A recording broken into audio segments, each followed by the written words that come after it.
नमस्कार। ओम योग कुटुंब में आपका हार्दिक स्वागत है। मैं दिनेश तिवारी, योग परीक्षक और senior technical officer, Sanjay Gandhi आयुर्विज्ञान संस्थान, लखनऊ।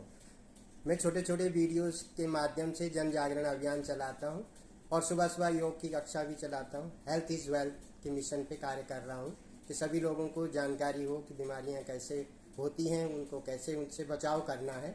इसी सिलसिले में मैं आज आपसे मुलाकात कराता हूं डॉक्टर चिन्मय साहू, एडिशनल प्रोफेसर और acting HOD microbiology, Sanjay Gandhi आयुर्विज्ञान संस्थान, लखनऊ, जिन्होंने कि मल्टी ड्रग्स रेजिस्टेंट ऑर्गेनिज्म पर बहुत सारा वर्क किया है। बहुत सारे इनके पब्लिकेशन हैं और अभी अभी ये फॉरेन भी एक कॉन्फ्रेंस अटेंड करके आए हैं जहाँ पर दुनिया भर के बहुत सारे साइंटिस्ट इकट्ठा हुए थे और वहाँ पे भी ये अपना विचार प्रकट करके आए हैं, जो कि एक बहुत बड़ी समस्या है। WHO भी इसके बारे में बहुत चिंतित है कि ड्रग्स रेजिस्टेंट क्यों हो रहा है, एंटीबायोटिक रेजिस्टेंट बैक्टीरिया क्यों हो रहा है और इसको कैसे हम लोग हल करें और इसके बारे में क्या सोचें। इसी पर ये कॉन्फ्रेंस थी।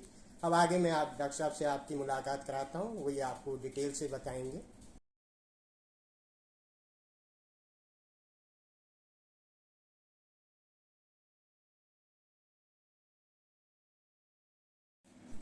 आइए मिलिए डॉक्टर चिन्मय साहू, एडिशनल प्रोफेसर और एक्टिंग एचओडी माइक्रोबायोलॉजी डिपार्टमेंट। नमस्कार। हाँ डॉक्टर साहब, ये बताइए कि MDROs क्या होता है।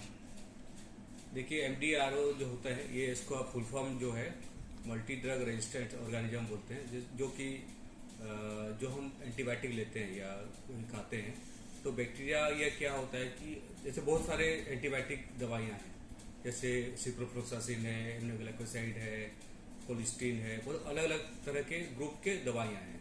तो ये बैक्टीरिया क्या होते हैं कि जो हम डेफिनेशन करते हैं कि 3 या ज़्यादा ग्रुप के एंटीबायोटिक को ये रेजिस्टेंट हो, रेजिस्टेंट मतलब कि दवाएं इनमें और काम नहीं करता है।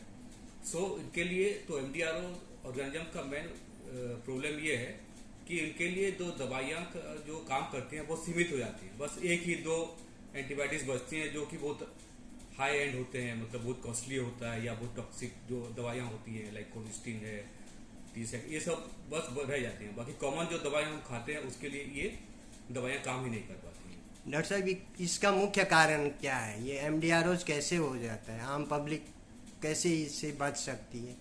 देखिए, इसके बहुत सारे कारण हैं। पहले तो ये है कि हमें देखना चाहिए कि जो इन्फेक्शन या कोई फीवर होता है, इसका सिर्फ बैक्टीरिया ही उसका कारण नहीं है। बहुत सारे कारण हैं, जैसे उसके वायरस भी हो सकता है, जैसे कुछ पैरासाइट्स होते हैं वो भी हो सकता है, फंगस हो सकता है, या कोई और जो इन्फेक्शन ना भी हो सकता है उसके लिए भी फीवर या आपको उस टाइप का सिम्टम आ सकते हैं।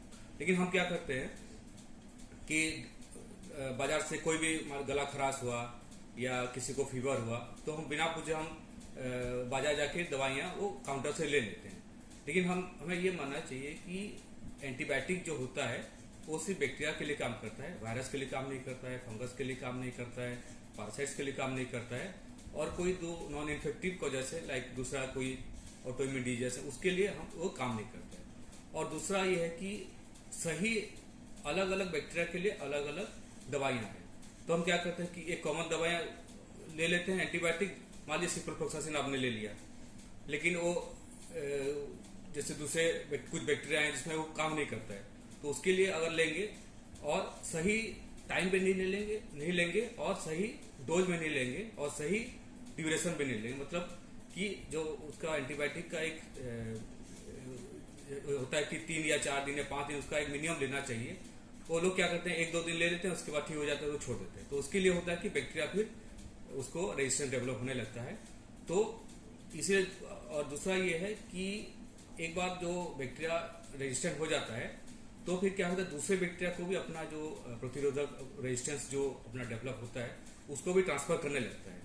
तो कि बहुत सारे बैक्टीरिया हो जाते हैं जो कि एंटीबायोटिक रेजिस्टेंट हो जाते हैं। फिर जो इन्फेक्शन जो रोगी मरीज जो आता है, जो हॉस्पिटल में आता है, तो फिर दूसरे मरीजों को भी ये फैल सकता है। जैसे हेल्थ केयर वर्कर जो आप काम करते हैं, अगर ठीक से हाथ नहीं धोते हैं या साफ सफाई अगर नहीं होता है तो एक जो रेजिस्टेंट बैक्टीरिया है दूसरे रोगी को चला जाता है, इसलिए वो फैलता जाता है। तो डॉक्टर साहब आप बाहर गए थे, जहाँ कॉन्फ्रेंस में आप कोपेनहेगन गए थे, तो वहाँ पे साइंटिस्टों का क्या विचार है कि इसको कैसे रोका जाए? ये जो एंटीबायोटिक यूज़ जो होती है, मिस यूज़ हो रही है, उसके लिए क्या कोई पॉलिसी बनाने जा रहे हैं, या इसमें हमारे माइक्रोबायोलॉजिस्ट का क्या रोल होगा? एक तो वहाँ पे जैसे अभी एंटीबायोटिक जो रेजिस्टेंस है या एमडीआर ऑर्गेनिजम्स है, ये भारत का नहीं है, पूरा वैश्विक समस्या है। तो वहीं पे काफ़ी ये चर्चा हुई कि कैसे ये काफ़ी गंभीर समस्या को हल किया जाए। तो ये बहुत सारे, सिर्फ एक जन से नहीं होगा, सबको इसमें मिल के काम करना पड़ेगा। WHO ने भी बोला कि सब ये एक जन से नहीं होगा, कि पब्लिक को भी करना पड़ेगा, सरकार को भी करना पड़ेगा, डॉक्टर्स नर्सेस सबको इसमें भागीदारी होनी चाहिए। जैसे कि पहले तो एक लेजिस्लेशन जो है, मतलब एक नियम होना चाहिए कि सरकार को बनाना चाहिए कि मेन जो प्रॉब्लम है ओवर द काउंटर ड्रग किसी को बिना प्रेस्क्रिप्शन के किसी को मिलना नहीं चाहिए। एंटीबायोटिक्स बाकी सब दवाएं तो प्रेस्क्रिप्शन चाहिए, लेकिन खास करके जो एंटीबायोटिक्स होते हैं ये डॉक्टर्स के प्रेस्क्रिप्शन के बाद ही इशू होना चाहिए। दूसरा, जो पब्लिक को खुद का भी ये होना चाहिए कि कोई भी दवाई बिना डॉक्टर की सलाह के ये ओवर द काउंटर ना लें, और डॉक्टर की सलाह के बाद ही ये एंटीबायोटिक लें। तीसरा, इसमें माइक्रोबायोलॉजी का बहुत बड़ा योगदान है। माइक्रोबायोलॉजी ये होता है कि इन्फेक्शन ये जांचें करती हैं, फिर जो क्लिनिशियन होते हैं उनको बताते हैं।